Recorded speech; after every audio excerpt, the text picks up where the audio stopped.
Eu passo a palavra ao doutor Anderson Alarcon, diretor jurídico da União dos Vereadores do Brasil, que usará a palavra da tribuna.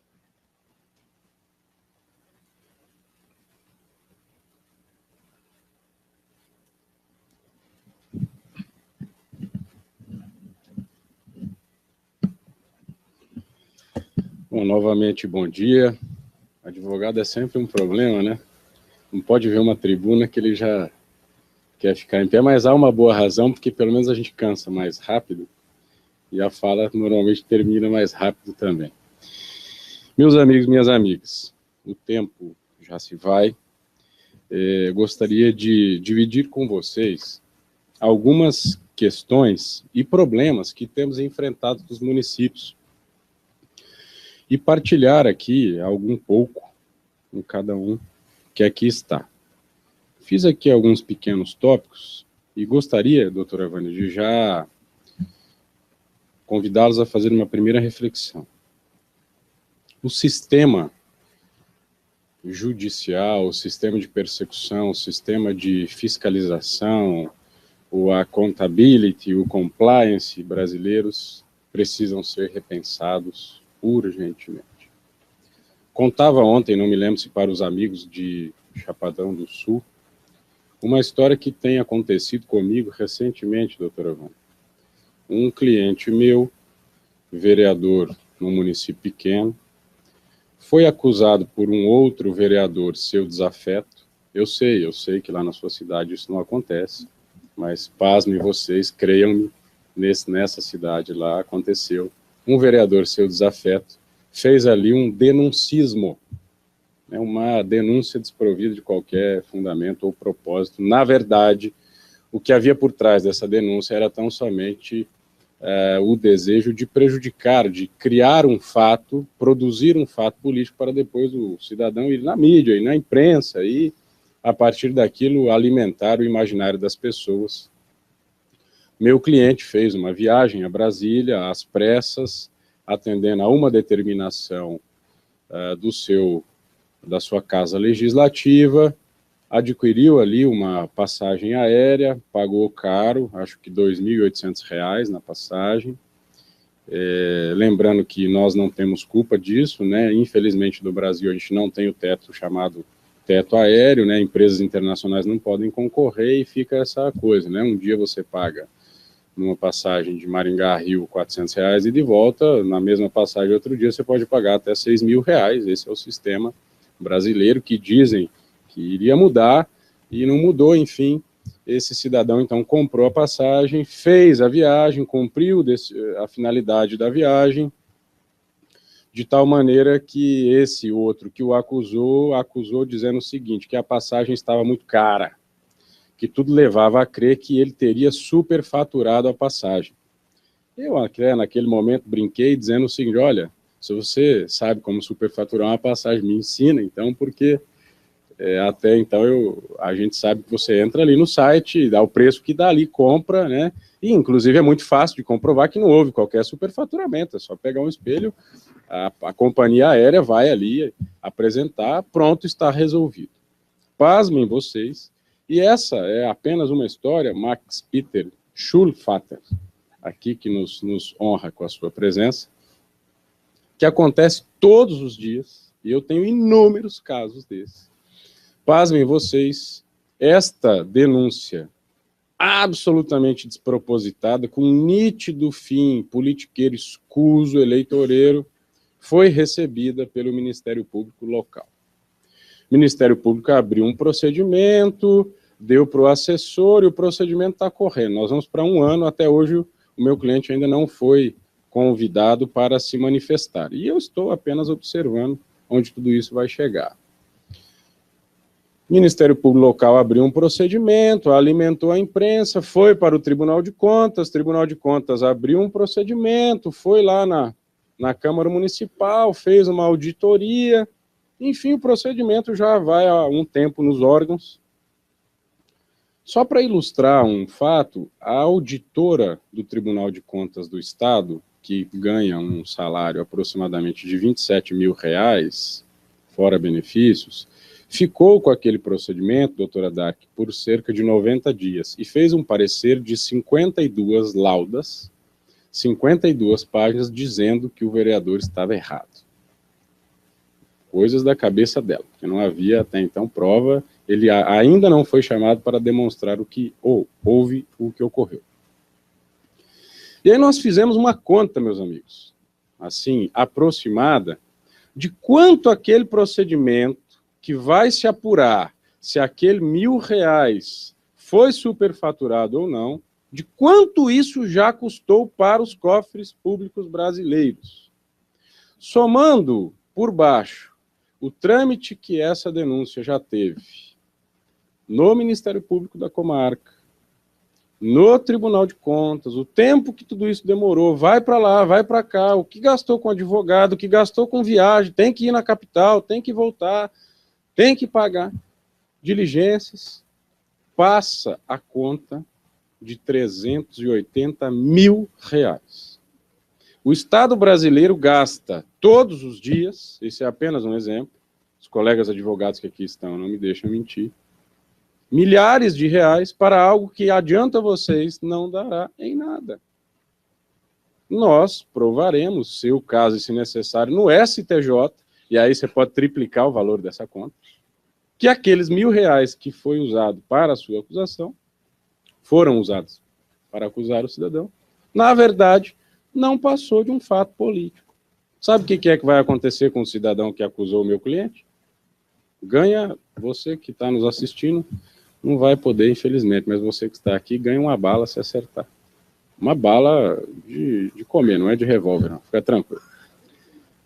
Nada. Com aquele cidadão que movimentou todo o sistema, não lhe acontecerá nada. Nós precisamos repensar o sistema de controle brasileiro. O que isso tem a ver? Tudo, doutora Vânia. Tudo a ver com o atual momento que vivemos. Faz parte da nossa cultura, com todo respeito, esse melindre, essa mania de achar que sempre o outro precisa ser tutelado, que sempre o outro está errado, que sempre, partir do pressuposto que tudo está errado, a presunção de inocência, às vezes não passa de letra morta na Constituição brasileira. Fosse na Alemanha, em homenagem ao Max, que aqui está, que fala alemão perfeitamente, sabe como é que funciona na Alemanha, Max? Tivesse eu e você naquele churrasco que você já me prometeu lá na sua laje, tivéssemos nós lá no churrasco, e você, obviamente, me mostrando ali a sua pistola, deixa eu falar uma que não seja proibida aqui. Ele é um menino pacífico. Pronto, uma de uso civil. Tivesse você com a sua PT 380 inoxidável, mostrando para mim a sua pistola, eu começasse ali a manusear a sua pistola, poxa, que pistola bonita, de repente essa pistola dispara, pega de raspão em você. Vamos para o hospital vai nos interpelar, veja, estamos na Alemanha. E vamos contar o que aconteceu.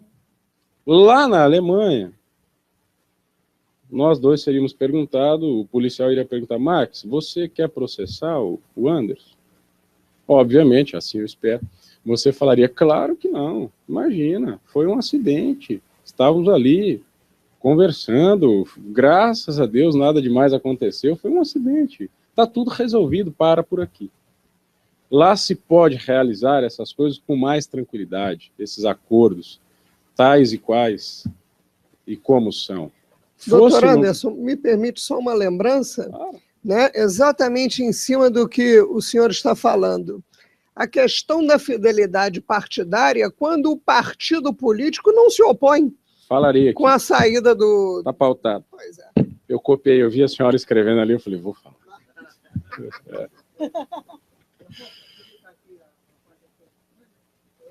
Liga o microfone, por favor, doutor Lima.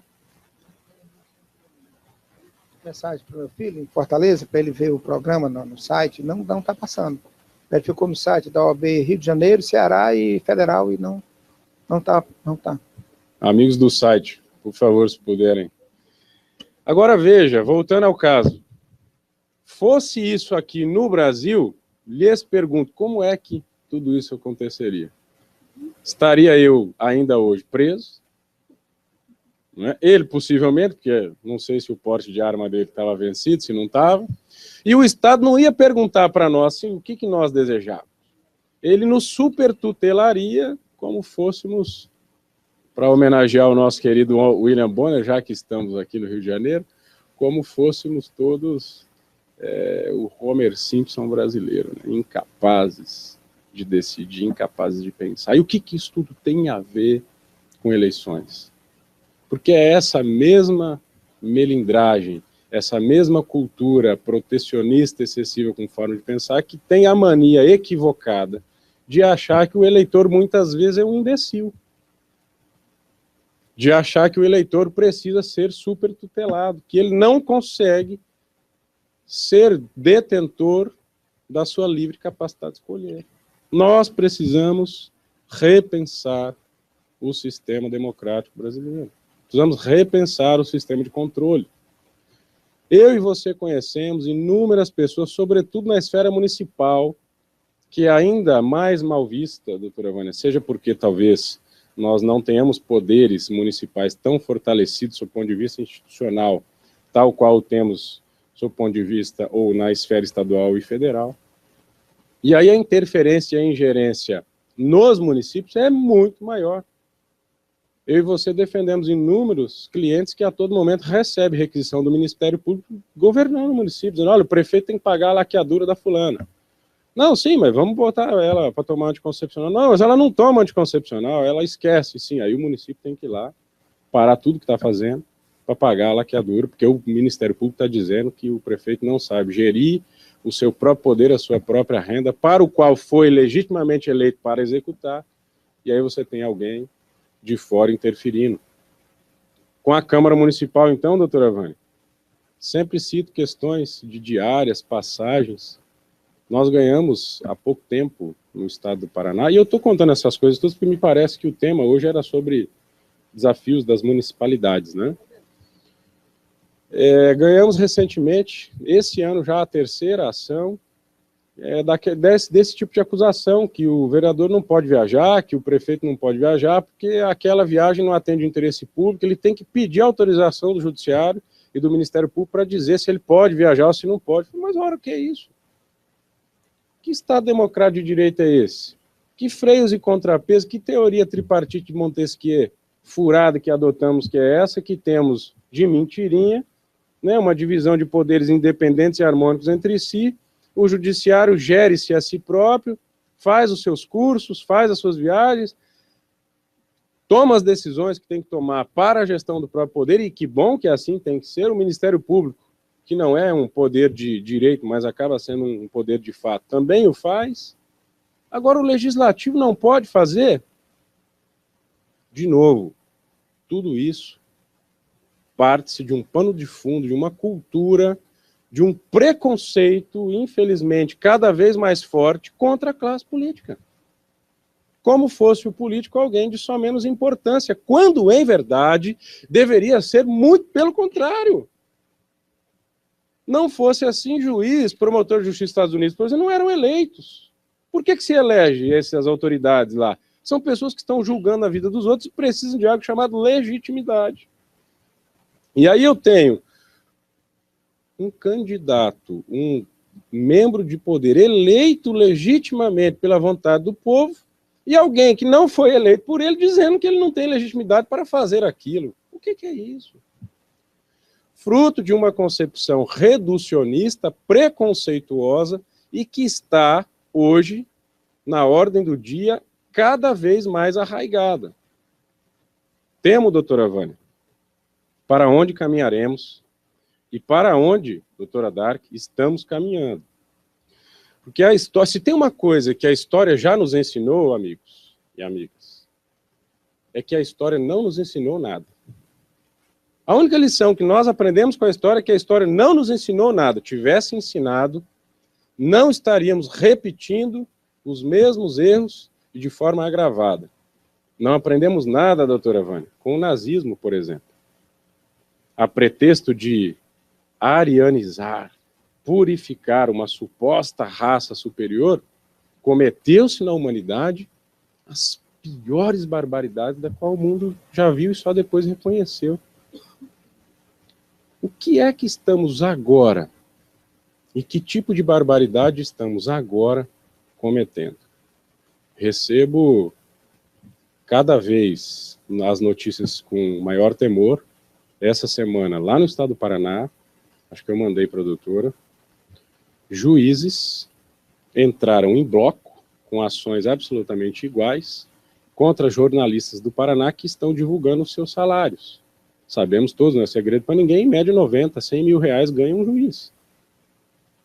Ah, mas o teto não é 25 mil reais? Sim, mas o juiz é quem faz o seu próprio julgamento, e aí chegamos numa situação que talvez não tínhamos pensado, doutora Vânia. O judiciário seria o superego da sociedade, controla tudo e a todos, fiscaliza e julga tudo e a todos. E quem é que fiscaliza e julga os fiscalizadores? Quem é que julga os julgadores?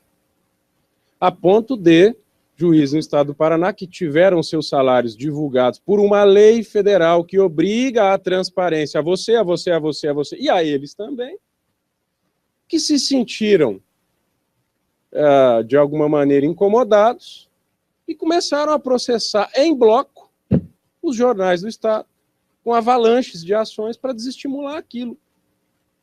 Eu sou nascido em 1980, mas eu li, não passei, felizmente ou infelizmente, eu não sei, a época da ditadura militar, não que pelo menos eu me lembre, eu ainda era muito, muito novo. Mas pelo que tenho lido, doutora Vânia, esse tipo de ação um pouco mais sutil me cheira até ditadura. Porque se você quer, de alguma maneira, censurar alguém, me parece que isso não é algo de democracia. Precisamos, amigos e amigas, repensar. Por que estou dizendo tudo isso aqui para vocês? Porque se há um poder que precisa começar a equilibrar essa situação, é o poder legislativo.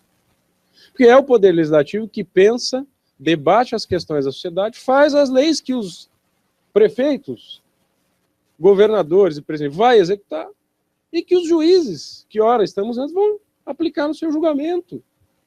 Daí porque cresce em importância o poder legislativo brasileiro. Nós precisamos começar a fazer esse debate, porque nem sempre o golpe, gente, vem pela frente. Nem sempre o inimigo é conhecido.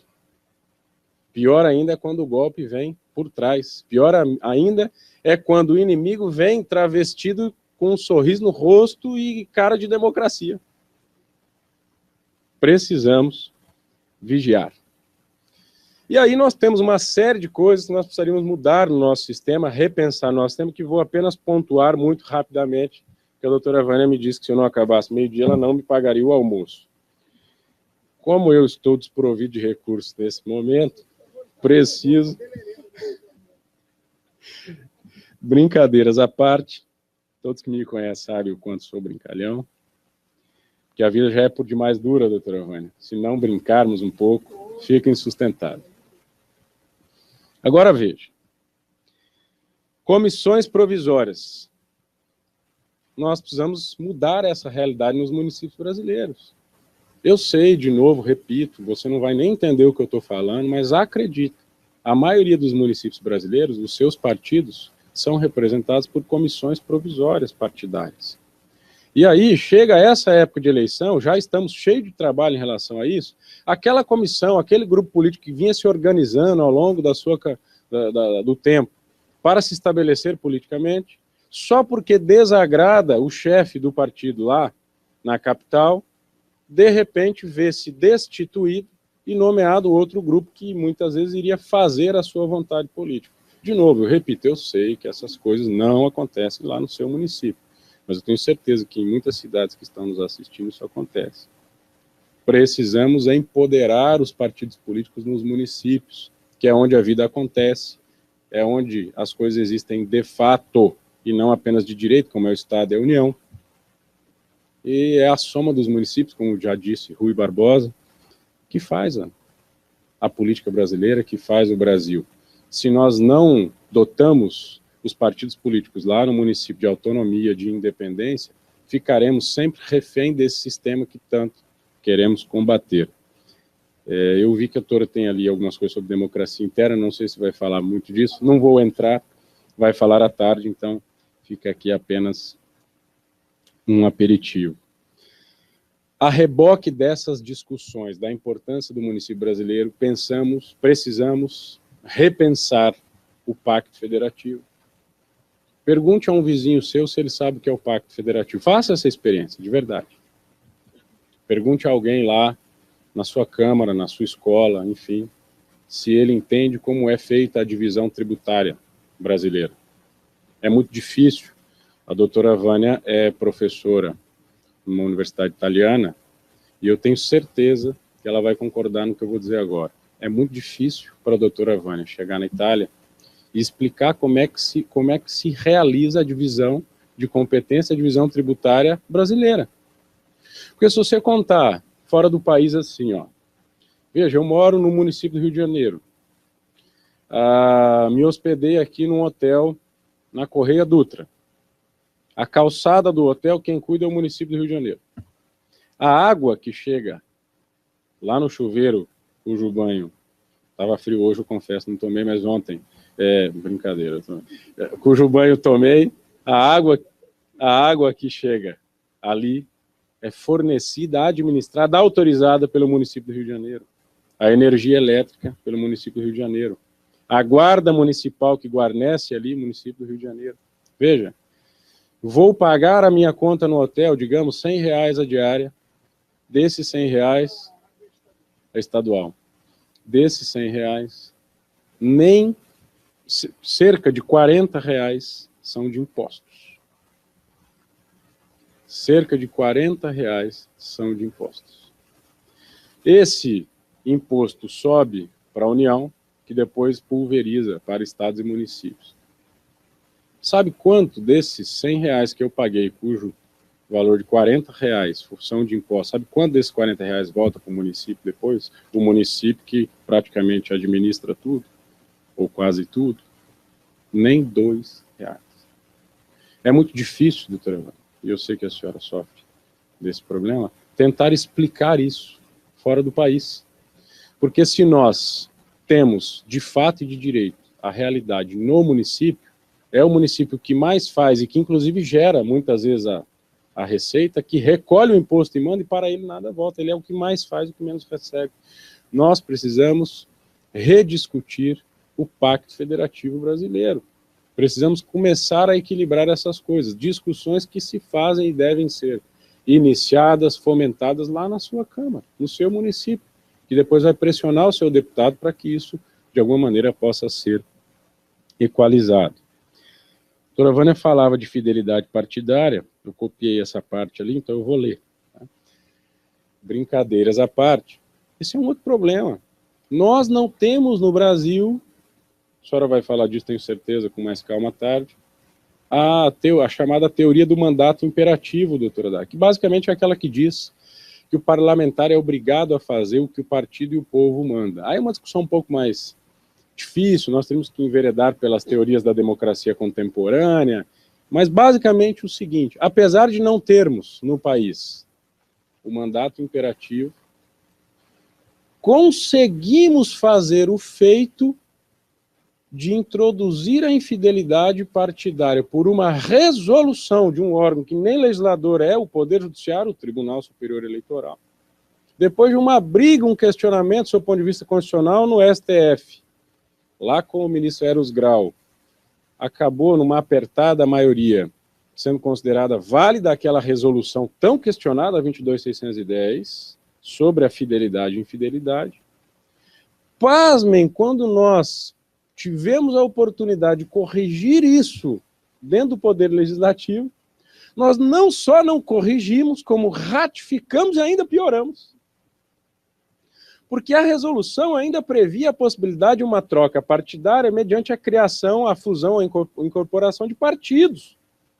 E a legislação nova sequer previu essa possibilidade, ou seja, retirou-a do ordenamento jurídico brasileiro e que já era questionado. Como entender isso, doutora Rony? O Legislativo conseguiu, nesse caso, me parece, legislar em causa própria. Introduzimos, ratificamos uma realidade que contraria o sistema constitucional, que contraria o fundamento democrático brasileiro, e introduzimos por uma legislação absolutamente ruim. E chegamos nessa situação de agora o cidadão fica refém do partido, se quer mudar de partido, não pode mais mudar de partido. E aí inventamos uma jabuticaba, a infidelidade legalizada. A fidelidade, você é o seguinte, amigo, não conte isso lá na sua casa, mas, sob o ponto de vista partidário, é assim, você pode ser fiel 11 meses do ano. Um mês, a infidelidade está liberada. É isso que a legislação diz. Não é? Criamos a janela. Não contente, aí os deputados criaram uma outra janela e virou 2 janelas. Essa história não vai acabar bem, porque esse negócio de pular a janela, nunca deu certo. Chegamos nessa situação. Amigos, precisamos repensar isso. Temos um outro sistema absolutamente injusto. Nós temos o artigo 6º da Lei Geral das Eleições 9.504, que permite a celebração de coligações e diz claramente, um partido, quando coliga-se com outro, perde a capacidade individual de partido e passa a ser considerado uma coligação com status, natureza jurídica, como se um único partido político fosse. Aí aquela coligação faz ali 3 vagas, por exemplo, para o parlamento, primeiro do partido A, B e C, aí o suplente do partido B, sem qualquer ordem, pela ordem dos mais votados, independentemente do partido, porque agora já não vale mais dentro daquela realidade o partido, somente a coligação. Serviu para eleger, para ganhar a cadeira. Aí quando aquele cidadão muda, sem qualquer justificativa, do partido A e vai, por exemplo, para o partido B, sabe quem é que assume a vaga dele? Você vai me dizer o seguinte, bom, o certo seria o primeiro suplente da coligação, independentemente de partido, já que nós temos uma lei que diz que quando os partidos se juntam, perdem a sua, entre aspas, natureza individual, passam a ser considerados como se um único partido fosse, então logo, não importa de que partido seja o suplente, estando ele na ordem legal, é ele quem vai assumir a vaga. Não é esse o raciocínio? Pois é, mas não é isso que acontece. Se o primeiro suplente do partido A for, por exemplo, o 4º na ordem de suplência, a jurisprudência brasileira entende que é ele que vai assumir a vaga.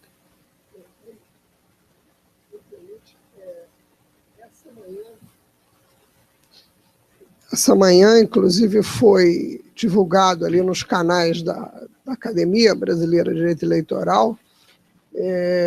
O tribunal está revendo isso. TSE. E isso é absolutamente novo, está acontecendo agora de manhã, concomitante ao que nós estamos falando. E vão restringir a capacidade para a propositura dessas ações, a legitimidade ativa para essas ações, exclusivamente ao MP e ao primeiro suplente. Independente do partido. Independente do partido. É o mínimo de coerência que se espera do sistema, porque quando a resolução 22.610... Está sendo discutido agora isso. Quando a resolução 22.610 foi aprovada, a situação era pior, porque quando o cidadão não saía do cargo por qualquer outra razão de infidelidade, por exemplo, ele afastou-se para assumir o cargo de secretário. Lembra-se disso, doutora Vânia? Assumia o primeiro suplente do partido, cortando a fila daqueles que estavam na sua frente, dentro da coligação, só porque eram de outros partidos. Olha que injustiça. Felizmente, em 2012 e 2013, o STF mudou isso, porque acabou entendendo que essa razão que nós aqui acabamos de expor era aquela que devia se aplicar, mas manteve ainda a questão da suplência quando se tratasse da saída do cargo por infidelidade partidária, porque ele dizia, bom, se a infidelidade é partidária, logo a vaga tem que ser do partido, mas aí nós tínhamos uma antinomia. Eu tenho uma lei de um lado que permite a junção de partidos serem considerados como se um único fosse, e depois eu tenho uma outra que diz que não pode. Eu preciso resolver essa questão. Que boa notícia a doutora Vânia nos traz aqui essa manhã, porque ontem um cliente meu, presidente da Câmara Municipal de Cubatão, São Paulo, foi cassado por infidelidade partidária. Ontem, doutora Vânia, no TRE de São Paulo. Então nós precisamos repensar essa situação. Eu já estou me encaminhando para o final. Quero dizer que a razão de nós estarmos aqui também essa semana é por conta do maravilhoso convite da doutora Vânia, da inigualável bondade da doutora Dark, em reconhecer a essencialidade de um projeto que é muito caro a todos nós, que refere-se à educação para a cidadania. No final das contas, e eu gosto sempre de falar de um amigo, para os íntimos, haha, mas para os não tão íntimos, o Jürgen Habermas. Claro que eu estou fazendo uma brincadeira, Max. O Habermas é um pensador que eu gosto muito, porque desenvolveu a teoria, entre outras coisas, de mediação, validade, faticidade, ação comunicativa do direito, e que basicamente, traduzindo de uma linguagem muito mais simples, diz aquilo que já disse aqui para alguns sobre a importância da linguagem. A vida é linguagem. Tudo se processa por linguagem. Nós pensamos por gestos, posturas, palavras, imagens, de modo que a vida em sociedade, mesmo a sua própria, seria impossível de se viabilizar sem a gestão da linguagem. Né? E pensando em gerir a linguagem, em falar, em entender, em saber, em ler, em escrever, nós precisamos dotar a nossa sociedade, o nosso povo, a nós mesmos, da capacidade cada vez mais, e tanto possível, aprimorada no trato da linguagem. De novo, repito, se você perguntar a um vizinho seu o que é orçamento público, o que é licitação, o que faz um vereador, o que faz um prefeito, o que faz um delegado, o porquê disso, o porquê daquilo, muito provavelmente o seu vizinho não saberá responder, às vezes nem nós próprios. Daí porque me parece que nós precisamos começar a ter a responsabilidade enquanto agentes públicos, formadores de opinião, autoridades em cargos e autoridades em assunto, começar a estimular o estudo da educação para a cidadania e direitos humanos. Nós temos um problema endêmico. O Rio de Janeiro ganhou a mídia recentemente com aquela história horrenda do estupro coletivo, fruto de uma cultura que vem se renovando de forma equivocada e que precisa ser discutida, precisa ser aprimorada, precisa ser combatida. Nesse sentido, eu sempre convido e nunca perco a oportunidade de dizer que aqueles que puderem, vocês que são vereadores, vocês que são legisladores, que são lideranças, são advogados, são formadores de opinião, comecem a introduzir lá no seu município, quem sabe uma matéria chamada Educação para a Cidadania e Direitos Humanos, cobrem dos seus deputados para que façam o mesmo. Que no Rio de Janeiro nós temos que começar cortando da própria carne, porque essa semana foram presos vários políticos do Rio de Janeiro, norte fluminense, por pedofilia. Alguns foragidos, mas o fato é que nós não podemos mais, diante dessa situação, né, tão gravosa que Vossa Excelência estava relatando, né, que é um problema brasileiro em relação a valores, ter esses protecionismos, esses corporativismos. Acho que é uma luta de todos, não é? E uma luta que às vezes é necessário cortar na própria carne para o bem geral. Porque nós não podemos permitir mais que determinadas coisas aconteçam no Brasil com mulheres, crianças, idosos, deficientes físicos e mentais. Eu acho que é uma luta de todos, né, doutor? Bom, eu já concordando plenamente com a doutora Vânia, peço desculpas por um tema tão variado, né? Vai de um lado, vai de outro, e falei de tantas coisas, muitas vezes. Claro. Eu fui dormir às 4 da manhã, acordei às 6, estou com a memória até um pouco prejudicada. Vou explicar porque fui dormir às 4 da manhã, doutora Vânia. E aí, de fato, de verdade, quero encerrar. Que é no nosso último encontro na UERJ, eu falei que ia encerrar 10 vezes, né? Na 11ª que encerrei. Então, veja. A reforma eleitoral, que nós estamos chamando de deforma, fez aquela mudança do prazo de campanha para 45 dias, mas manteve a necessidade do prazo de afastamento. 6 meses para alguns, 4 meses para outros, 3 meses para outros. E no Brasil inteiro, e eu posso dizer isso porque a gente tem acesso a só cerca de 57.200 vereadores no país, então eu recebo dezenas de WhatsApp, Facebooks, idênticos diariamente. Muita gente está pensando que para ser candidato, sendo ele servidor público, agora tem que fazer como fazia antes. Ele vai na convenção, é escolhido, pega a cópia da ata, vai no seu órgão, comunica e se afasta. Só que se ele for fazer isso agora, ele estará fora, estará inelegível, porque não obedecerá o prazo de afastamento necessário, 3 meses, 4 meses ou 6 meses. E aí, muita gente não está sabendo como fazer, está achando que é dessa forma, e muita gente boa vai ficar de fora. E aqueles que estão tentando se afastar, estão, muitas vezes, sofrendo represálias. O Estado do Paraná, por exemplo, soltou uma normativa dizendo que aquele que deseja ser candidato, que usufrua, goze a sua licença-prêmio que eventualmente tem direito. Um absurdo. Outros municípios, órgãos e estados, dizendo que vão cortar o salário do servidor no período que compreende o início do seu afastamento, seja 1º de abril, seja 1º de junho, seja 1º de julho. 6 meses, 4 meses, 3 meses. Até o momento da convenção e do efetivo registro da candidatura. Aqui no Rio está acontecendo isso. Um absurdo. Então, eu estou contando isso para dizer que isso é ilegal, isso é inconstitucional. Essa madrugada, doutora Vânia, acabei um parecer sobre isso, enfrentando detalhadamente todas as questões.